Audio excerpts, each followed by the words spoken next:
মিতা চক্রবর্তীস ওয়ার্ল্ডে সকলকে স্বাগত। আজকে আমি বানিয়েছি দেখো একদম হেলদি একটা সবজি, ভিটামিন, আয়রন, ক্যালসিয়াম সব কিছুতে ভরপুর। চলো এর মধ্যে কি কি সবজি দিয়ে আমি এই সবজিটা বানালাম, একদম হেলদি, দেখে নাও। আমার চ্যানেল সাবস্ক্রাইব করো। তাহলে চলো শুরু করি। এই হেলদি সবজি যেটা ব্রেকফাস্ট এবং ডিনারে খাওয়া যেতে পারে, এর জন্য আমি দেখো ছোট ছোট করে এরকম গাজর কেটে নিয়েছি ধুয়ে, বিট কেটে নিয়েছি, ক্যাপসিকাম নিয়েছি, আর নিয়েছি আলু আর মিষ্টি আলু।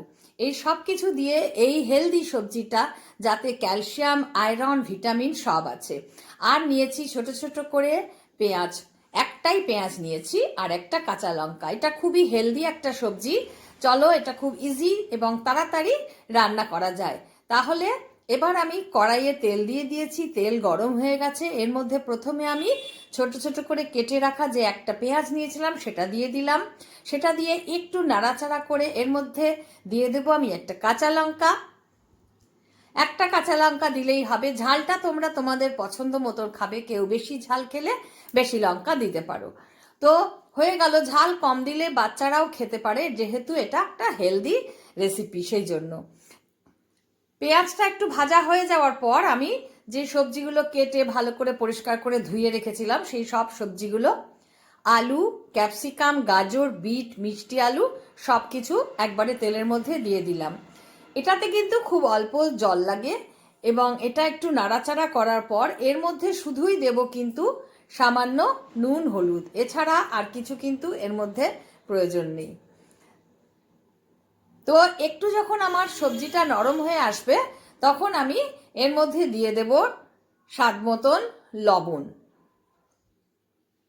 তোমরা যে যেমন লবণের স্বাদ খাও সেরকমই পরিমাণে দেবে। আর দেব সামান্য হলুদ। এর মধ্যে বেশি হলুদ দিলে কিন্তু সবজিটা খেতে ভালো লাগবে না, তাই কিন্তু খুব সামান্য পরিমাণেই আমি হলুদ এর মধ্যে দেব,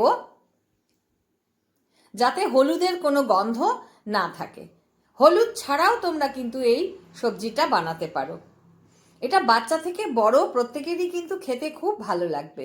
এটা একটু নাড়াচাড়া করে কষানোর জন্য আমি ঢাকনা দিয়ে ঢেকে রাখলাম।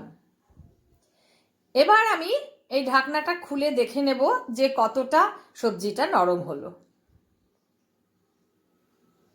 সবজিটা দেখো লবণ হলুদের সাথে একটু কষে গেছে। এটা একটু অল্প আঁচেই রান্নাটা করবে, কষানোর সময় একটু অল্প আঁচই রাখবে যাতে ভালো করে সবজিটা কষে। এরপর এর মধ্যে আমি সামান্যই জল দেব, খুব বেশি জল দেব না।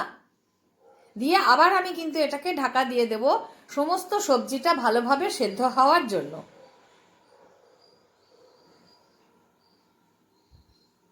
ঢাকা দিয়ে দিলাম আমি সবজিটা সেদ্ধ হওয়ার জন্য। 5 মিনিট পর আমি এই সবজির ঢাকনাটা খুলে নেব। এবং যেহেতু আমি বলেছি রান্নাটা একটু সিমে করতে হবে যাতে সবজিটা ভালো করে সেদ্ধ হয়, তো দেখো আমার কিন্তু সবজিটা শুকিয়ে এসছে এবং খুব সুন্দর হয়েছে। এরকম মাখো মাখোই হবে। তোমরা সবাই বাড়িতে ট্রাই করবে। এই সবজিটা কিন্তু খুব হেলদি এবং বাচ্চা ছোটোর থেকে বড় বয়স্ক পর্যন্ত যে কেউ খেতে পারে। যাদের রক্তে কম আছে আয়রন, তারাও খেতে পারো। এর মধ্যে ভিটামিন এ আছে, ক্যালসিয়াম আছে, আয়রন আছে, সব দিয়ে খুব ভালো একটা সবজি। তোমরা বানিয়ে খেয়ে আমাকে জানিও কেমন লাগলো। যারা নতুন তারা আমার চ্যানেল সাবস্ক্রাইব করো।